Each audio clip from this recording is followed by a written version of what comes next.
styring. Ja, exakt.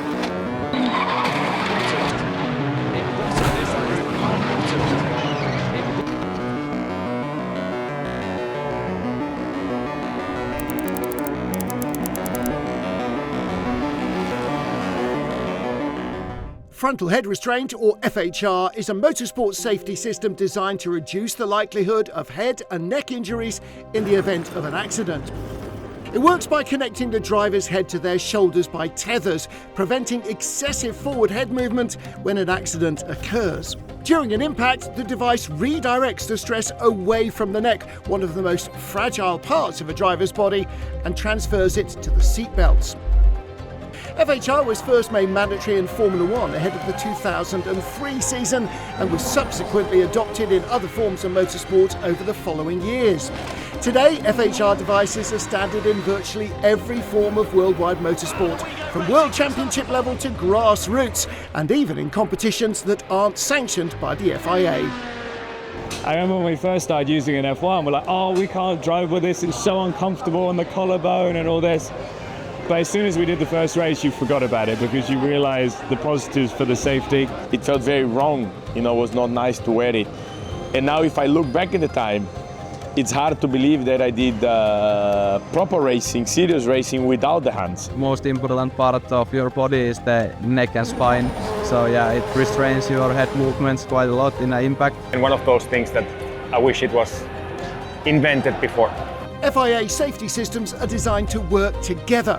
In GT, touring cars or rallycross, when combined with an FIA homologated seat and racing nets, FHR forms a part of 360-degree driver protection. And FHR can be used in almost every type of vehicle, including historic vehicles, provided it's paired with an FIA homologated seat and 6-point seatbelts. I've used it in F1, I've used it in Baja driving a trophy truck, I use it in the historic cars that I race in and also racing in WEC. There are currently two types of FIA homologated FHR device on the market, hands and hybrid.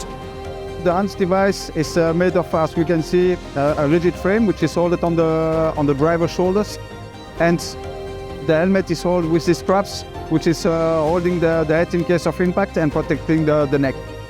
The second system, which is called the Hybird system, which is more based on the harness, which is going around the chest from the driver, and also having a certain rigid part with a bit more straps, which are also holding the head in case of a movement.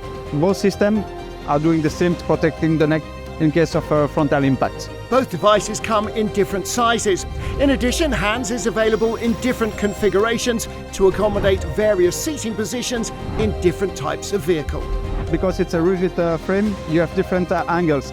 This is to adjust on the different kind of application. It's on a race car, on the single-seater, and also the morphology from the drivers. Both systems are equally effective in fulfilling their function. The choice between hands and hybrid ultimately comes down to preference, often determined by the driver's physique.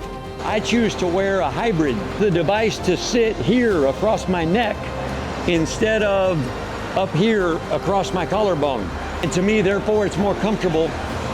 Being comfortable is important in the race car also. I use this because it avoids rubbing on your collarbone if you're tall or have broad shoulders, so I'm a big fan. When I was really small in size, I just found the hybrid to be much more comfortable. Since that, I just got used to it. I've never felt any discomfort with the hands device. You get used to it pretty quickly, and also now how it has been developed, it has been getting lighter and lighter. I'm using hands system. For me it's really comfortable, it's really easy to wear, and also I was using this during the Dakar rally, and then I add some extra gel foam. It was really comfortable. For the FHR to perform its function and protect the driver, the helmet, the seatbelts and the FHR itself must be installed correctly.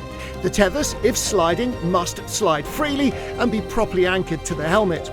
When applying a forward movement, the hands tethers should have an average length of 150 millimeters, and for the hybrid, the head should have a maximum of 50 millimeters movement straight forward.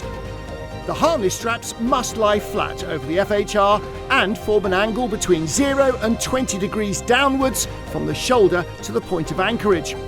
The shoulder straps must not be able to slide horizontally. Adjusters must also not risk blocking movement of the hands or be too close to the neck.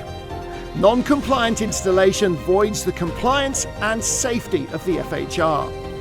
The FHR is one of the most significant safety innovations introduced to motorsport in this century.